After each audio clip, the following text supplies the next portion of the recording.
You could spend the rest of the night here.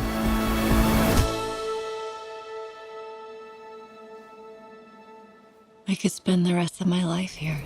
Thanks so much for being here, y'all. I'm so excited to talk about this movie because I got a little insight from Paul as to how the process works, where you can film a scene and then you can literally go look at the monitor and see the younger, older version of yourself. What was it like the first time you saw like that teenage version of yourself again?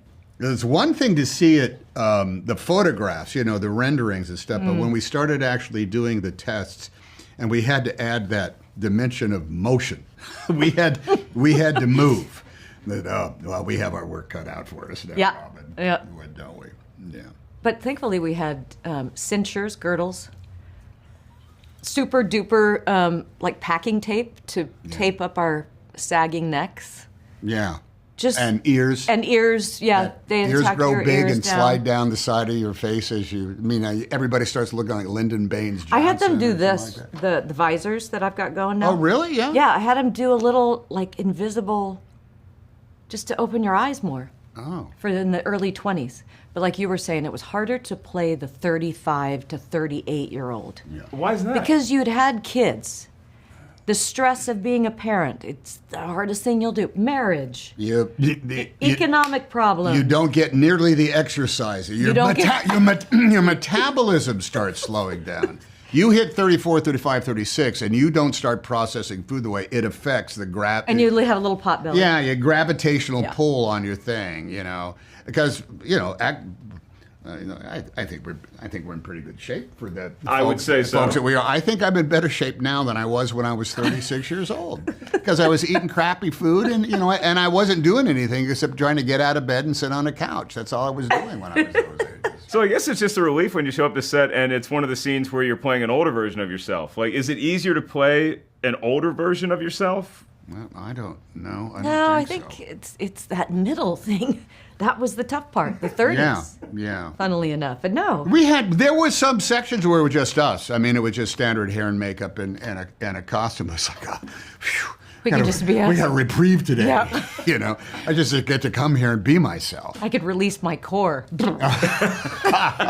like, I'm going to put real important thought in what shoes I wear, because that's the only thing that's going to affect me today is how my feet feel. When an actor or performer is preparing for a role, sometimes you want to go back and look at, if you're playing a biographical figure, you want to study footage of them. Did y'all go back and watch some of the old movies? Like, did we put on Princess Bride and Splash and stuff like that just to see how it used to look? No. That's too painful. The hardest part is watching the old stuff, isn't it? I don't want to go back there. Because number one, they haven't changed. I mean, I saw them when they came out. Yeah. You see them once and, they're the same thing. And then I never remember stuff I did. I always remember the stuff that other people did. I remember other people's lines. I don't remember mine. Yeah. But we had so many references to us. Look, the way this works is they scrape the internet for every image of you at whatever age it is, and then they composite that this super fast computing. So we saw these representations of our stuff as young, and then I looked like my son, or I looked so like true. my dad. Between the two of them. Right. Then I'd say mission accomplished, right? I guess so. Yeah. What was the first day on set like when it's you two and it's Robert Zemeckis and you have, the crew and you have that little, Forrest Gump reunion 30 years ago? Was it magical or was it just like, no, we're just here to work? No, it was just like, what's your line? What? As I was saying. Oh yeah, that's what it was. It was just like, oh yeah, we're back here again. Back then. Hey, that story we talked about? Well, here's the point of it. And we just pick up where we left off. That conversation we had in 1998. I've since learned a few things, so I'd like to continue along with it. You overuse this word, but it's the luxury of ease. We're just so easy with it, and we know how to make movies now. We know how to just get to the red dot, as we say a little bit faster. Yep. Is there a room that you can think of in your history where you just want to go back there one more time and just take a look or maybe see what it's up to now like we see in the film? Wow. So many of the things in the room that became our room of here, right? It was his parents, then it became ours. So she redecorated. Mm-hmm.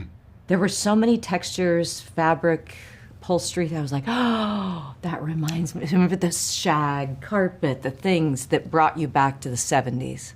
There was the scene where Zsa Zsa, the daughter, is coming in and she's Yes. taken off. We can't believe how she's dressed and when she's going to come back. I love that scene just because of the way you and I were sitting in our places. Yeah. I got the TV going on. I got that, that schlemiel thing, and she's over on the couch. Schlemiel, schmazel. Where you over on the couch where, when you're that age, you spend about, 40% of your time at home sitting in that one place. Life magazine. And yeah, exactly. And we didn't have to move. We No. just had to look up at her the way people, I thought that. 10 o'clock curfew. That was luxurious.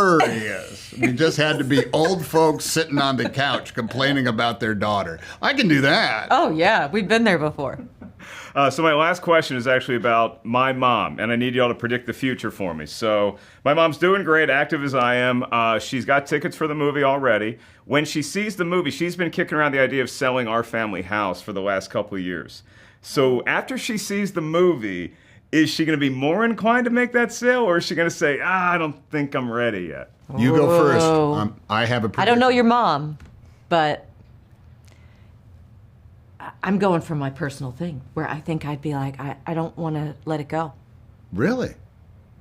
Okay. Because it's the energy that's in there and all the people that lived in that house after.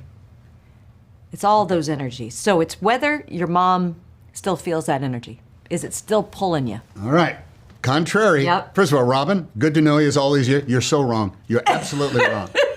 I'm going to say your mom is going to say it's time for me to pass this on to the next family.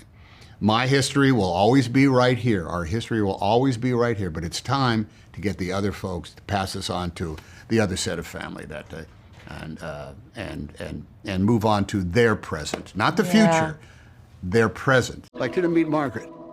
Nice to meet you, Margaret. Nice to meet you, Mr. Young. So I'm thinking of all these questions I want to ask you, and it really boils down to life advice, because watching you in this movie, you've lived an entire life. So is it more fun being young or being old? At the age of 53, I feel like there are things that I just don't care about any longer. I don't get embarrassed easily. All of the all of the huge feelings that you have as a kid, the terrifyingly big feelings that you think I'm never going to feel different, and it's just not true. You do. And so there are lots of things I love about getting, older and being in my 50s now. You're just centered, right? And yeah. So if you're a 50-something centered person, what's it like to watch yourself on screen as a young man again? Is that true? Well, that was crazy. That was like an existential moment of madness, because it's happening in real time. And so you would do, I'm playing 23, and I come and I look at the monitor, and there's me as my age now, and there's me at 23, and that one looks more real to me. It's already there. It's already there. It's happening in real time. Wow. And it looks more real to my brain than me at my age. You're like, that's me. It's crazy. It's crazy. So you have that to act off of, I guess, because you get to look at yourself, and now you sort of, the proof is in the pudding, and like, oh no, we're pulling this thing off. So now I guess my next question is there a room that you had in your life that you can relate to this room where so much happened and there's so much history there, a room that you wish you could go back to? For me, what it really, my daughter, Jennifer, my last kid, was born in our apartment on the west side of Manhattan. And when we packed up that house to move to our beautiful house in Brooklyn, and it was the right decision, blah, blah, blah, blah, blah, but leaving that space where my daughter was born, and it's the last thing I did as I left, was just go and look at the space in this room where that life began, and that was for sure hard to leave. Yeah, I mean, you think about an apartment too, and how many lives go in there. Yeah, unbelievable. You kind of had an interesting role because you get to play the father to Tom Hanks, Yeah. America's dad. Yeah. You're America's granddad. Congratulations. America's granddad. Thank you very much. How's it feel? Great. Telling Tom Hanks what to do. That's a good job. Yeah, I got to chew Tom Hanks out. In fact, the first scene was me chewing Tom Hanks out. And I guess he's 17 or 18, and it was really a weird feeling. And then we went back and we looked at the monitors and watched some playback. And it's young Tom Hanks. It's 18-year-old Tom Hanks, and it looked really appropriate and real. And so it was fantastic to play around with. Yeah.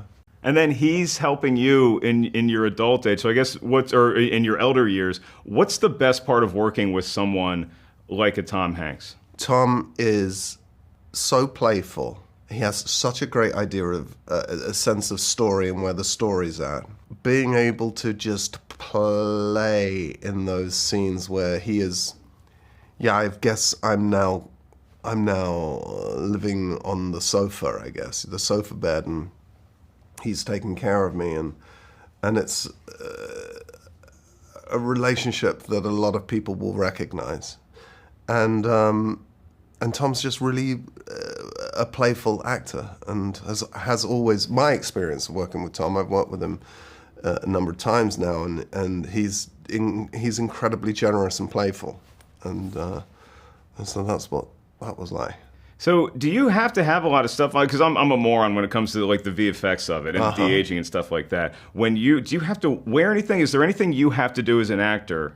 Because I'm just curious, like you just go do a look at the monitor and you see your younger self through the technology versus playing someone like Vision where there's a lot of sort of post-production that you have to do to look like that character. In this, with the older makeup, it was traditional prosthetics and stuff, and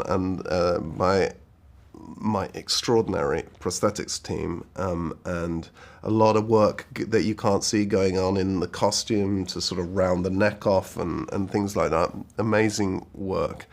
With Vision, it's similar in that I have a lot of the makeup on. A lot of it is caught in camera and then augmented. Okay, so it's sort of the similar. We get to, and you're getting back into the mindset of Vision? For sure. Thinking about it, I've been thinking about it a lot. All right, last question for you. Yeah. My mom is currently considering selling the house where we grew up in. Right.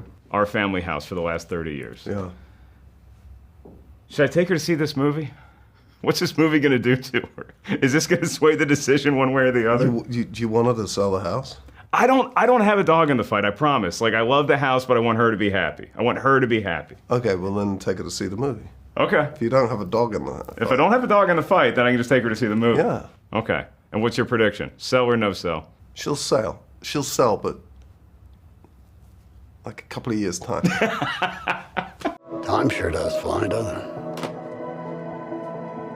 Sure does. I'm so impressed by your filmography, obviously, because you look as far back as Roger Rabbit or Forrest Gump, the Polar Express, where you've sort of been on the cutting edge of new film technology and really found like, oh, this is the right time to utilize this brand new thing. So in making this film, what gave you the confidence that, oh, we can pull this off as well as we did, as far as the de-aging goes in particular?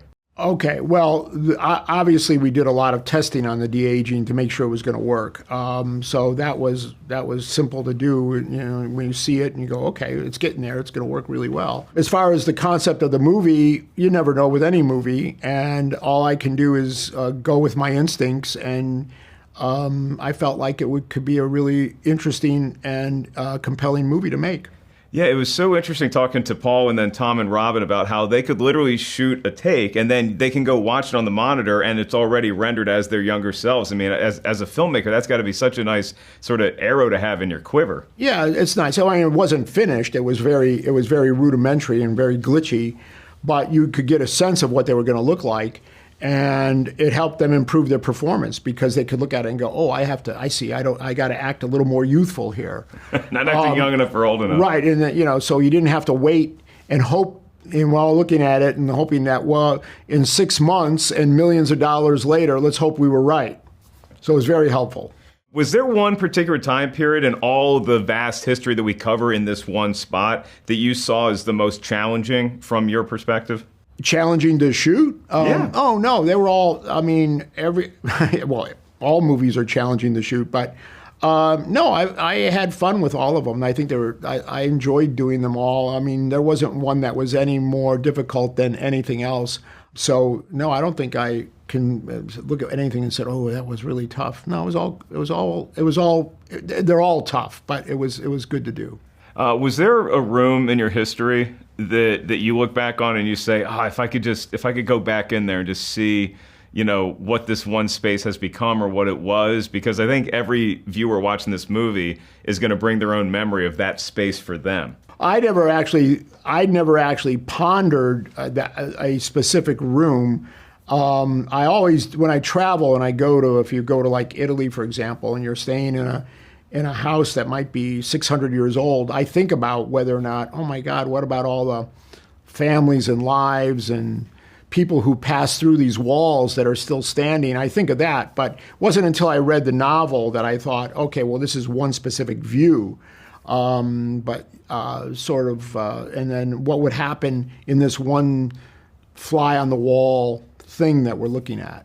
It's a credit to the movie and how sort of wrapped up I was in it that it didn't dawn on me until about halfway through that I'm looking at Tom and I'm looking at Rob and I'm like, oh, this is a Forrest Gump reunion. We did this 30 years ago. And I'm just curious, like, how close did you ever get to wanting to go back in that world, if at all? Or is there going to be a right time to revisit the world of Forrest Gump with the technology that we have now to sort of put people in any time period we want? No, I have no interest in doing any continuations of any of my movies. I think Forrest Gump just is Forrest Gump, and it can just be what it is. It's pretty perfect on its own. Yeah. My last question for you is just because of, you go back to the 80s, and again, what a pioneer you've been, not just in making great movies, but utilizing the newest technology available and really perfecting it. Where do you see the next sort of plateau being in terms of filmmaking and incorporating technology? What's the next step, do you think? I don't know. I have no idea. I don't really think about it much. I'm sort of a guy who just comes in on the wave of what's happening, but I think that I having made movies about the future, I've learned that it's pretty impossible to predict the future, and the reason is because we always underestimate it.